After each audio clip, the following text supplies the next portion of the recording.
नमस्कार दोस्तों, स्वागत है आप सबका आपके अपनी यूट्यूब चैनल एग्ज़ाम टैबलेट में। दोस्तों, झारखंड में एएनएम और जीएनएम का जो एंट्रेंस एग्ज़ाम आज को हुआ था, तो इसका आंसर हम लोग देखेंगे और अभी हम लोग इस वीडियो में केमिस्ट्री का देखेंगे, ठीक है? और यहाँ पे मेरे पास जो सेट है ये आपका डी है। देखिए, हर एक सेट का जो क्वेश्चन होता है अलग-अलग होता है, लेकिन क्वेश्चन सब में सेम होते हैं। तो देखिए, यहाँ पे जिस नंबर पे मैं यहाँ पे बोल रहा हूँ, हो सकता है एग्ज़ैक्ट नंबर पे आपका क्वेश्चन दूसरे सेट में नहीं हो, ठीक है? नहीं होता है। सिर्फ डी का डी में सेम होता है। तो चलिए, यहाँ पे आप अपना आंसर मिला लीजिएगा और उसके बाद फिर कमेंट कीजिएगा कि आपका केमिस्ट्री में आपके कितने सही हुए। तो चलिए स्टार्ट करते हैं। देखिए, यहाँ पे बोल रहा है कि कैल्शियम ऑक्साइड जल के साथ तेजी से अभिक्रिया करते हुए कैल्शियम हाइड्रोक्साइड बनाता है और बड़ी मात्रा में क्या करता है, ऊर्जा उत्पन्न करता है। यह अभिक्रिया क्या कहलाता है?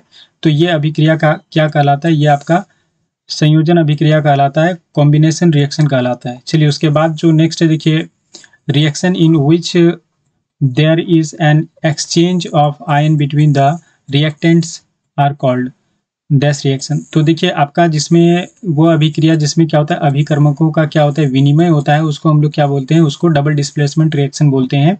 उसको हिंदी में क्या बोला जाता है, द्विविस्थापन अभिक्रिया बोला जाता है। चलिए उसके बाद जो नेक्स्ट है, देखिए यहाँ पे बोल रहा है कि MnO2 है और उसके बाद प्लस 4HCl आफ्टर रिएक्शन क्या हो गया, MnCl2 और फिर आपका हो गया 2H2O और यहाँ पे प्लस Cl2। तो बोल रहा है कि ये जो हाइड्रोक्लोरिक एसिड है ये किस में ऑक्सीडाइज्ड हो गया, ठीक है? हाइड्रोक्लोरिक एसिड का उपचयन किस में हुआ? तो ये किस में हुआ, आपका Cl2 में हुआ, क्लोरीन में हुआ, ठीक है? तो ये आपका सी नंबर सही जवाब है। उसके बाद जो नेक्स्ट है, देखिए, संगमरमर का जो रासायनिक सूत्र है, मार्बल का जो केमिकल फार्मूला है, ये आपका क्या है? तो मार्बल का जो आपका केमिकल फार्मूला है ये है आपका कैल्शियम कार्बोनेट, CaCO3। चलिए उसके बाद जो नेक्स्ट है, देखिए, when litmus solution is neither acidic और nor basic its colour is. तो इसका कलर क्या होता है? देखिए, अगर एसिडिक रहता और बेसिक भी नहीं, मतलब एसिडिक भी नहीं है और बेसिक भी नहीं है, तो लिटमस का जो अपना नेचुरल कलर है, जो इसका अपना अपना रंग है लिटमस का, वो रहेगा, ठीक है? तो इसका अपना रंग क्या है? ये बैंगनी कलर का होता है, ठीक है? पर्पल टाइप का होता है, ठीक है? पर्पल रंग का होता है। चलिए उसके बाद जो नेक्स्ट है, देखिए, इसमें क्या है कि साल्ट ऑफ स्ट्रॉन्ग बेस का जो साल्ट होता है और जो वीक एसिड होते हैं, ये नेचर में क्या होते हैं, प्रकृति में किस टाइप के होते हैं? तो ये मतलब किस नेचर के होते हैं? तो ये बेसिक नेचर के होते हैं, क्षारीय प्रकृति के होते हैं, जो शक्तिशाली क्षार होते हैं और क्षीण अम्ल होते हैं, ठीक है? ये क्षारीय प्रकृति के होते हैं। देखिए उसके बाद जो नेक्स्ट आपका यहाँ पे क्वेश्चन है कि सोडियम कार्बोनेट जो है डैश को गर्म करके प्राप्त किया जाता है। तो देखिए, इसका जो सही जवाब है ये है आपका बेकिंग सोडा। बेकिंग सोडा को गर्म करने पर क्या प्राप्त होता है? सोडियम कार्बोनेट प्राप्त होता है। उसके बाद जो नेक्स्ट है, देखिए, डैश का प्रयोग जल की अस्थायी कठोरता को हटाने के लिए करता है। तो अस्थायी कठोरता को दूर करने के लिए क्या करते हैं? वॉशिंग सोडा का इस्तेमाल करते हैं, है ना? वॉशिंग सोडा का, ठीक है? उसके बाद जो नेक्स्ट है, देखिए, इसमें क्या है कि डैश जल के अणु कॉपर सल्फेट की एक सूत्रीय इकाई में मौजूद रहते हैं। तो ये 5 जल के अणु जो होते हैं कॉपर सल्फेट की एक सूत्रीय इकाई में मौजूद रहते हैं। उसके बाद देखिए, इलेक्ट्रॉन का द्रव्यमान कितना होता है, इलेक्ट्रॉन का मास कितना होता है? तो यहाँ पे देखिए आपका केजी में दिया हुआ है। तो ये आपका कितना है, 9.1094 इंटू 10⁻³ kg होगा। देखिए यहाँ पे बहुत सारे बच्चे यहाँ पे गलती से ये मार देंगे, 1.6 इंटू 10⁻19 है, ये कूलाम में होता है इसका आवेश, ठीक है? लेकिन यहाँ पे द्रव्यमान पूछा है, इसलिए क्या होगा, द्रव्यमान 9.1094 इंटू 10⁻31 kg, ठीक है? ए नंबर यहाँ पे सही जवाब है। चलिए उसके बाद जो नेक्स्ट है, देखिए, इसमें क्या है, इसमें आपका पूछ रहा है कि उपस्थिति पदार्थ की मात्रा या आकार पर विशेषताएं निर्भर नहीं करती, उन्हें क्या बोलते हैं? उन्हें आप क्या बोलेंगे? उन्हें आप बोलते हैं प्रबल विशेषताएं, इंटेंसिव प्रॉपर्टीज बोलते हैं, ठीक है? चलिए उसके बाद जो नेक्स्ट है, देखिए, पृथ्वी से निकाले गए अयस्क सामान्यतः बड़ी अशुद्धियों से प्रदूषित होते हैं, जिन्हें क्या बोलते हैं? जिन्हें गैंग बोलते हैं, ठीक है? आपका गैंग बोलते हैं।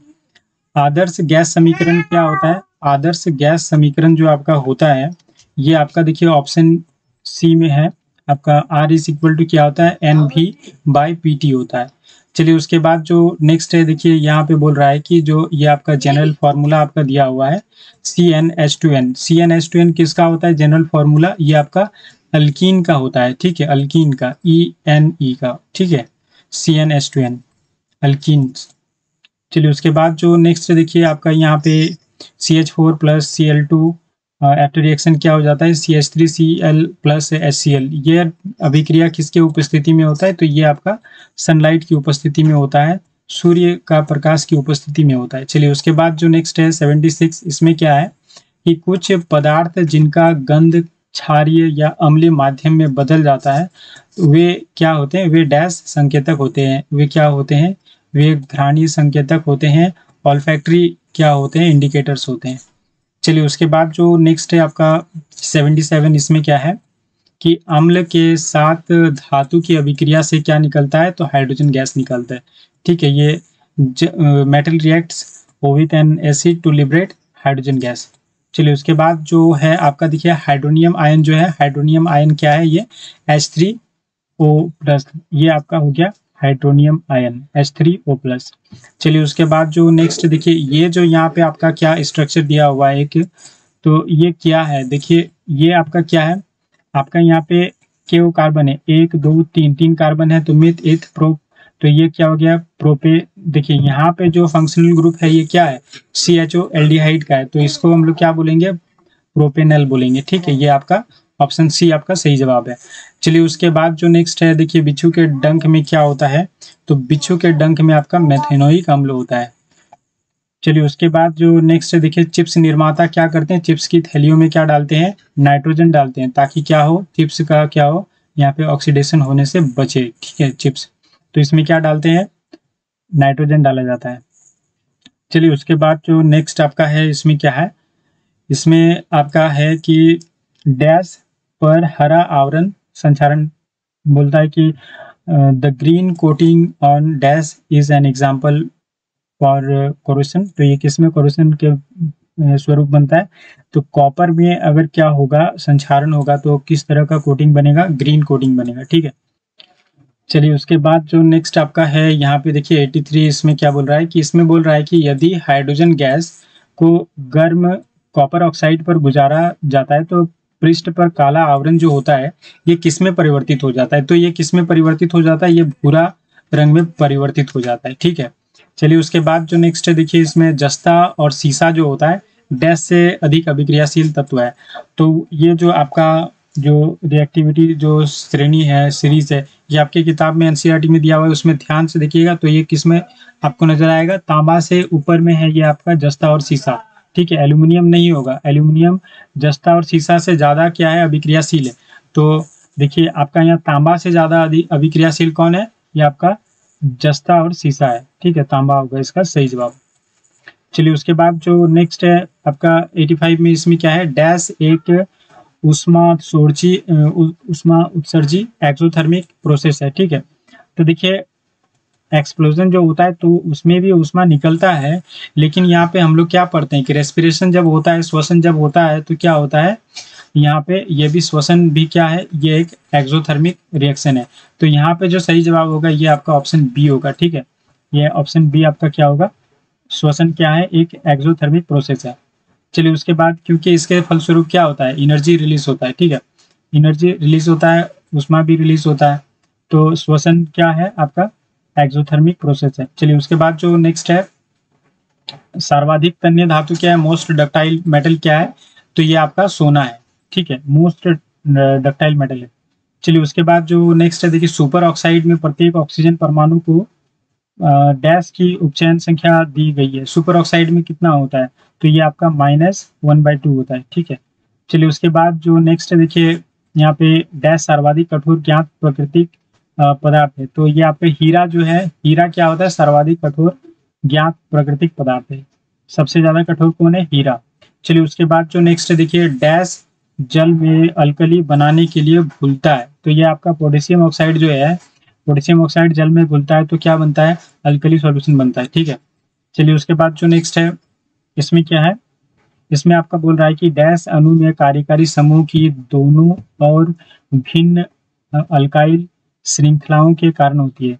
तो देखिए जो आपका मेटामेरिज्म होता है, ये आपका क्या होता है, डिफरेंट जो अल्कली चेन होते हैं on other side of the functional group, इसके कारण होता है मेटामेरिज्म। तो यहाँ पे इसका सही जवाब ऑप्शन डी हो जाएगा, मेटामेरिज्म। ठीक है, तो ये आपका केमिस्ट्री का सॉल्यूशन हो गया।